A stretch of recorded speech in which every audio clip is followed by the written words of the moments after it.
मैं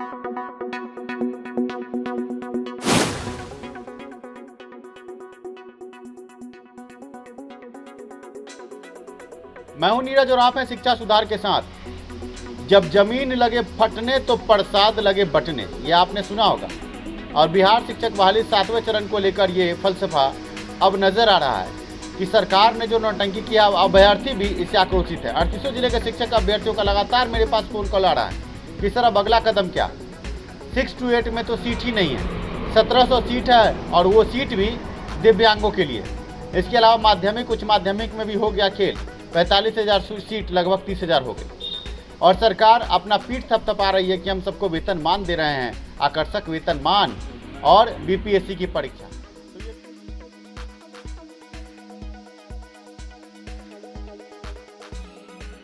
तो ये बीपीएससी की परीक्षा आपके लिए जहर है। अभी मैं सागर में हूँ, मेरे पीछे आप स्वामी विवेकानंद यूनिवर्सिटी का प्रांगण देख सकते हैं। मैं यहाँ पहुँचा हूँ। आप जैसा कि जानते हैं कि मैं बिहार के बाहर के प्रतिष्ठित यूनिवर्सिटी कॉलेजेस में एडमिशन भी देता हूँ। B Ed, D El Ed, M Ed, PG, PhD से लेकर सभी लाइब्रेरियन से लेकर हर तरह के एडमिशन को मैं देता हूँ। और इसी कड़ी में मैं सागर पहुँचा हूँ और सागर से कल मैं 12 बजे नई दिल्ली पहुँचूँगा। अब मैं दिल्ली क्यों जा रहा हूँ ये भी मैं आपको बताऊँगा। दिल्ली में जा रहा हूँ सुप्रीम कोर्ट के एक बड़े अधिवक्ता से मिल करके मुख्य मुद्दा होगा कि ये जो 7वें चरण की शिक्षक बहाली परीक्षा है बीपीएससी के द्वारा, इसके खिलाफ सुप्रीम कोर्ट में वाद। आप कहोगे कि सर सुप्रीम कोर्ट में वाद कैसे दाखिल होगा, अभी हाई कोर्ट से तो कुछ हुआ ही नहीं। तो मैं आपको बता दूं कि सुप्रीम कोर्ट में ये केस 2019 से ही चल रहा है। पर मुख्य मुद्दा क्या था कि 2019 में जब ये केस सुप्रीम कोर्ट में आया और ये बात रखा गया कि बिहार के स्कूलों में शिक्षक नहीं है, शिक्षक विहीन स्कूल है और आधारभूत संरचना पर भी खतरा है, कहीं कुछ नज़र नहीं आता और सरकार बहाली नहीं कर रही। तो इस मुद्दे को लेकर सुप्रीम कोर्ट में 6ठे चरण के अभ्यर्थियों ने जो वाद दायर किया था, उस वाद के बाद उस समय के वर्तमान जो अपर मुख्य सचिव हैं आर.के. महाजन, उन्होंने आनंद फानन में जब सुप्रीम कोर्ट का नोटिस उनके लिए आया तो उन्होंने एक नोटिफिकेशन जारी करके 6ठे चरण की बहाली शुरू कर दी। तो जो 6ठे चरण की बहाली शुरू हुई जिस केस से, उस केस को 6ठे चरण के अभ्यर्थियों ने यहाँ सुप्रीम कोर्ट में छोड़ दिया। छोड़ इसलिए दिया कि उन्हें ऐसा लगा कि जब 6ठे चरण की बहाली मेरी हो ही गई तो मैं उस केस का क्या करूं।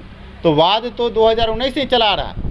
साथ में एसटीटी 2019 नोटिफिकेशन के साथ खिलवाड़ हुआ। पब्लिकेशन की नई पेशकश बिहार प्रधान शिक्षक बहाली परीक्षा के लिए सबसे विश्वसनीय स्टडी गाइड 2200 से भी अधिक बहुवैकल्पिक प्रश्नों के साथ ये पुस्तक सफलता की 100% गारंटी देती है। सामान्य ज्ञान, राष्ट्रीय अंतर्राष्ट्रीय महत्व के समसामयिक घटनाएं, भारतीय राष्ट्रीय आंदोलन तथा बिहार का इसमें योगदान, भूगोल, भारतीय अर्थव्यवस्था, प्रारंभिक गणित और मानसिक क्षमता परीक्षण कई तरह के मुख्य बिंदु इस पुस्तक में आपको देखने को मिलेंगे। इस पुस्तक के खरीद पर आकर्षक छूट और पुस्तक के संबंध में सुझाव के लिए चक्षु पब्लिकेशन ने आपके लिए एक संपर्क सूत्र उपलब्ध करा रखा है जो कि आपके स्क्रीन पर है। इस वीडियो के डिस्क्रिप्शन में इस पुस्तक के खरीद का लिंक भी है।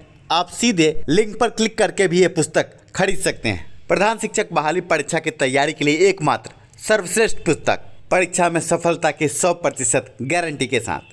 चक्षु पब्लिकेशन, परीक्षा रूपी भंवर में आपका सारथी।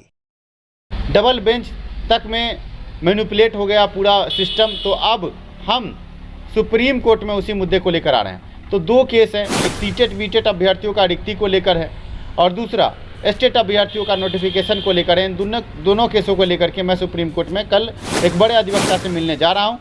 अभी मैं सागर में हूँ, मेरे पीछे आप स्वामी विवेकानंद यूनिवर्सिटी का प्रांगण देख सकते हैं। आज यहाँ पर कुछ कार्य था इसलिए मुझे रुकना पड़ा।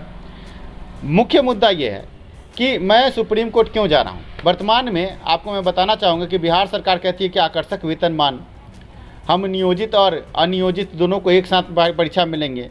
तो आप ये समझिए कि जो स्टेट 2019 जिन्होंने IIT लेवल का प्रश्न पत्र हल किया और जो नियोजित शिक्षक है जिन्होंने दक्षता परीक्षा पास की कि कौवे ने घड़े में क्या डाला, दोनों सवालों का अंतर देखिए। एक सवाल में कहा जाता है कि कौवे ने घड़े में क्या डाला और दूसरे सवाल में कहा जाता है कि IIT लेवल का प्रश्न पत्र हल करो। दोनों 2 चीज़ें हैं। मैं ये नहीं कहता कि नियोजित को शिक्षक के रूप में पदस्थापित नहीं करो, उनका विभागीय परीक्षा लो, वो अलग चीज़ है, और हम जो एस्टेट बीटेट सीटेट हैं वो अलग चीज़ हैं। तो दोनों को खिचड़ी बनाने के चक्कर में सरकार नमक और चीनी को मिलाने की जो बात कर रही है, तो नमक चीनी मिलने के बाद क्या बनेगा, जहर ही बनेगा ना। तो ये जहर जो बनाना चाहती है, इस जहर के खिलाफ हम सुप्रीम कोर्ट में वाद दायर करने जा रहे हैं। एक वाद पहले से पूर्व से चल रहा है, उसको हमको आगे बढ़ाना है। दूसरा स्टेट नोटिफिकेशन का मुद्दा है, उसको हम आगे लेकर चल रहे हैं। अब ये ज़रूरी क्यों है? मान लीजिए विभिन्न विषय, सोशल साइंस को ही देख लीजिए, अभी 26,000 सोशल साइंस में माध्यमिक की मैं बात कर रहा हूँ, 26,000 अभ्यर्थी उत्तीर्ण हैं और पूर्व से जो नियोजित शिक्षक उनकी संख्या लगभग 15,000 है। लगभग कम से कम मैं बता रहा हूँ, इसे तो 20,000 के पार ही होगा। तो आप ये समझिए कि पहले तो तुम 26,000 ही थे, अब वो 26,000 में 20,000 और जो जोड़ दो तो 46,000 तुम्हारी अब संख्या हो गई है। तो ये सोशल साइंस वाले आखिर जाएंगे कहाँ? क्या ये नियुक्ति सबकी हो जाएगी? मैं कह रहा हूँ कि नियोजित शिक्षकों का अलग से परीक्षा विभागीय लिया जाए, वो अलग चीज़ है। उसको वर्तमान के शिक्षक बहाली में क्यों घसीटा जा रहा है? ये बड़ा मुद्दा है और इस मुद्दे को आम अभ्यर्थियों को समझना होगा। और ये सिर्फ सोशल साइंस के साथ ही घपला नहीं है, हिंदी अंग्रेजी सभी विषय में जहाँ पर सीट से कम रिजल्ट था, हिंदी में ही सीट से कम रिजल्ट था, अब वहाँ पर 8,000 अभ्यर्थी आ गए। अब 8,000 अभ्यर्थी आ गए हैं तो बीपीएससी प्रश्न पत्र भी उसी हिसाब से सेट करेगा। तो फंसेंगे इससे कौन? फंसेंगे आम शिक्षक अभ्यर्थी जो अभी तक कहीं नियोजित नहीं है। नियोजित शिक्षकों के तो दोनों हाथ में लड्डू है, ये मिले तब भी ठीक, ये मिले तब भी ठीक। और यही नियोजित शिक्षक गेंडा जैसे लोग आपको तबाह और बर्बाद कर चुके हैं। मैं शुरू से कह रहा था कि मुझे नियमावली से मतलब नहीं है, मेरा नोटिफिकेशन है।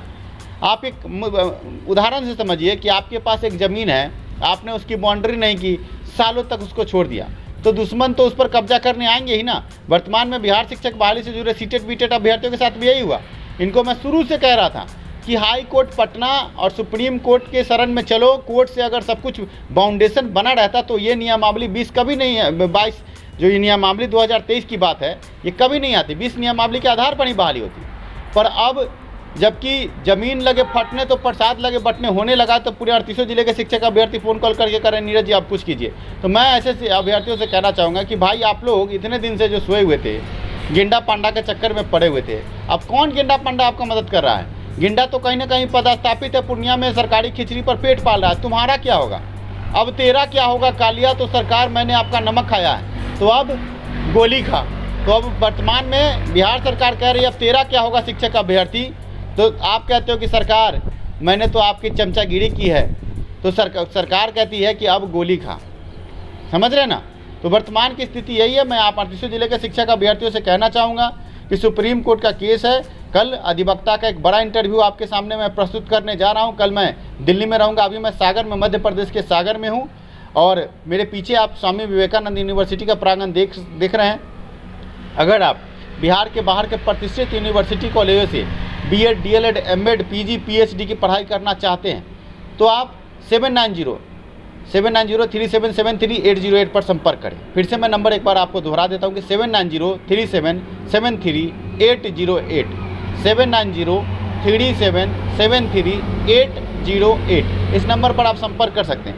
और सिर्फ एडमिशन के लिए नहीं, आप आगे इस कोर्ट केस को भी आगे बढ़ाने के पक्ष में हैं तो आप संपर्क कर सकते हैं। हम अपना कार्य बखूबी कर रहे हैं। और मैं शुरू से कह रहा था कि आप गेंडा पांडा के चक्कर में मत पड़िए। पर होता क्या है कि जुए की जीत बुरी और बूढ़े की प्रीत बुरी, तो आपने बूढ़े की प्रीत की। और एक और कहावत है कि अब पछताए क्या मिले जब चिड़िया चुग गई खेत। पर अभी भी वक्त नहीं बीता है, वक्त आपके साथ है। और सुप्रीम कोर्ट में जिस तरह के अधिवक्ताओं से मेरी बातचीत हुई है, मैं अधिवक्ता को पिछले 4 सालों से जान रहा हूँ और बहुत अच्छे अधिवक्ता हैं। और कल उन्होंने मुझे बुलाया है, कल संध्या में उनसे मैं बातचीत करूंगा और एक लाइव इंटरव्यू आप आम 38 जिले के शिक्षक अभ्यर्थियों के लिए मैं प्रस्तुत करूंगा। तो 38 जिले के शिक्षक अभ्यर्थी घबराने हुआ, चाहे सीटेट हो, बीटेट हो, स्टेट हो। मैं जानता हूं कि मेरा विरोध कौन कर रहे हैं। मेरा विरोध वो कर रहे हैं जो पहले से पदस्थापित हैं। कुछ छठे चरण के छक्के हैं जो शुरू से ही वो अपनी बहाली के समय तो कलेजा पीट रहे थे। जब सरकार ने 2019 में कहा कि नहीं अब हम छठे चरण की पूरी प्रक्रिया को रद्द करके ऑनलाइन बहाली लेंगे, तो ये गर्दनी बाग में जाके कलेजा पीट रहे थे कि नहीं मेरी बहाली जैसे हो जाए। लेकिन जब वर्तमान में जब खुद पदस्थापित हो गए, खुद का पेट पाल रहे हैं, जो सीटेट बीटेट स्टेट है उनके लिए कह रहे हैं कि नहीं तुम लोग बीपीएससी की परीक्षा से आओ। क्यों? क्योंकि अब तो ये कहीं ना कहीं पदस्थापित है, दोनों हाथ में लड्डू है। तो सरकार तो इन्हें दामाद बना के रखी हुई है, लेकिन उनको दामाद और हमें सौतेले बेटे जैसा व्यवहार क्यों? ये एक बड़ा सवाल है। और 38 जिले के शिक्षक अभ्यर्थी ये समझे कि ये बीपीएससी की परीक्षा एक नौटंकी है और हम इस नौटंकी में शामिल नहीं होने वाले हैं। खास करके स्टेट 2019 नोटिफिकेशन के साथ खिलवाड़ नहीं हो सकता है। सुप्रीम कोर्ट से एक बड़ा आदेश आ गया, क्योंकि पूर्व में भी इलाहाबाद उत्तर प्रदेश हाई कोर्ट का भी जजमेंट है, साथ में सुप्रीम कोर्ट का भी जजमेंट है कि खेल के बीच में नियम नहीं बदलते। सीटेट बीटेट अभ्यर्थियों का भी प्री शेड्यूल जारी हो गया था और एकाएक 4 साल से बैठाने के बाद कह रहे कि परीक्षा तो ये कहीं से भी जायज़ नहीं है, इसके खिलाफ हम हैं और हम रहेंगे और हम लड़ेंगे। अब कुछ लोग कहेंगे कि लड़ने से क्या होगा, परीक्षा दो। तो भैया क्या इस सरकार पर क्या भरोसा करेंगे जो आज कह रही कि परीक्षा दो, कल परसों इसने फिर कह दिया कि अब इंटरव्यू दो, तब क्या करोगे? और इससे पूर्व देख लो इतिहास, STT 2019 नोटिफिकेशन निकला कि जितनी भी सीट होंगे सबकी नियुक्ति कर देंगे। तो क्या जब आपके शिक्षा मंत्री लाइव आकर बोले हैं, आनंद किशोर जो BSB के डायरेक्टर अध्यक्ष है, उन्होंने इसी तरह पर बोला, क्या मिला? कुछ मिला? तो ये नौटंकी सरकार पर मुझे भरोसा नहीं है। और 38 जिले के जो भी सीटेट बीटेट स्टेट उत्तीर्ण अभ्यर्थी नौटंकी में मत पड़िए। जब हमको लेना ही है, जब हम गर्दन छुरी लग ही गया है तो हम लड़ करके मरेंगे। ऐसा नहीं है कि बस जा करके बुज़दिल की तरह सिर झुका देंगे। अब ये आपको देखना होगा कि 34,500 सीटों के लिए जो RJD की सरकार पूर्व में थी उस समय इसी तरह की नौटंकी हुई। उन्होंने हाई कोर्ट में केस किया, हारा, डबल बेंच में केस किया, हारा, सुप्रीम कोर्ट से जीत करके उन्होंने अपना हक लिया। आज हमारे लिए वो मिसाल है। कुछ लोग कहेंगे क्या फ़ायदा हुआ, बुढ़ापे में जाकर के नौकरी मिली। तो मैं ये कहना चाहूँगा भैया, मिली तो ऐसा तो नहीं है ना कि अभी 3 बार तुमको दे करके और साइड करके तुमको हटा देगा, तुम्हारी ज़िंदगी तबाह। और तुम्हारे साथ क्या होगा तुम भी समझ नहीं पा रहे हो। हमें किसी भी हाल में अपना हक लेना है। हम बुज़दिल नहीं है कि कोई हमें जूता मारेगा और हम कहेंगे हमको जूता मारो, ऐसा नहीं हो सकता है। अगर कोई ईंट फेंकता है तो उसका जवाब पत्थर से दिया जाएगा। और सरकार चाह रही है तो मैं सुप्रीम कोर्ट से लड़ करके स्टेट बीटेट सीटेट अभ्यर्थियों को उनका हक दिलवाऊंगा। खास करके स्टेट अभ्यर्थियों से मैं इस वीडियो के माध्यम से कहना चाहूँगा, भैया तुम बेवजह की परीक्षा में मत पढ़ो। मैं लड़ रहा हूँ, अभी तक अपने बल पर यहाँ पहुँचा हूँ और यहाँ से दिल्ली भी अपने बल पर जाना हूँ। और सुप्रीम कोर्ट के बड़े अधिवक्ता से मैं कल जो मुलाकात करूँगा अपने बल पर करूँगा, कोई चंदा चुंदी का चक्कर नहीं है। हाँ, अगर तुम केस में पेटिशनर बनते हो तो तुम्हारे लिए फ़ायदा क्या है ये समझ लो। कल हो करके अगर सिर्फ ये कहा जाए कि सिर्फ जो केस में पेटिशनर हैं उनकी परीक्षा ना हो करके उनकी बहाली हो जाए, तब क्या करोगे? 2004 का दरोगा बहाली का नोटिफिकेशन याद करो, उसमें इसी तरह हुआ। सुप्रीम कोर्ट से अभ्यर्थी जो कोर्ट केस में थे उनको आगे मौका मिला, उनकी कोई परीक्षा नहीं हुई, कोई दौर फौर नहीं हुआ, सबकी नियुक्ति हो गई। लेकिन बाकी लोग अभी भी सड़क पर बैठे हैं। तो जो लड़ता है उसी को ना मिलता है। तो मैं सुप्रीम कोर्ट के केस में मैं कहूँगा सभी से कि पेटिशनर ज़रूर बन जाएँ आगे भविष्य के लिए। जो पेटिशनर का चार्ज है वो आपको लगे आप वो दे।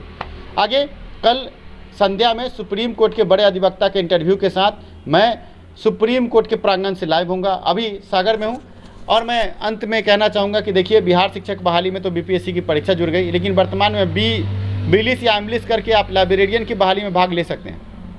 मैं बिहार नहीं, बिहार के बाहर के हर राज्य में कहीं ना कहीं बड़े यूनिवर्सिटियों से परिचित हो और उनसे मेरी जान पहचान है। तो बहुत सस्ते दर पर BEd DLEd MAd PG आप कर सकते हैं मेरे द्वारा। अभी भी मैं सागर में स्वामी विवेकानंद यूनिवर्सिटी के सामने खड़ा हूँ। आप देख सकते हैं मेरे पीछे उसका बिल्डिंग आपको नज़र भी आ रहा होगा।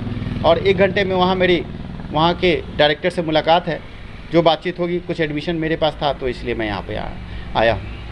धन्यवाद आप सभी का कीमती समय देकर वीडियो देखने के लिए। एक बार मैं नंबर अपना फिर से दोहराता हूँ, 7903773808। मिलते हैं अगले वीडियो में। शिक्षा में सुधार हो, सभी के पास रोजगार हो, इसी नारे के साथ। धन्यवाद वीडियो देखने के लिए। वीडियो पसंद आया तो लाइक ज़रूर करें।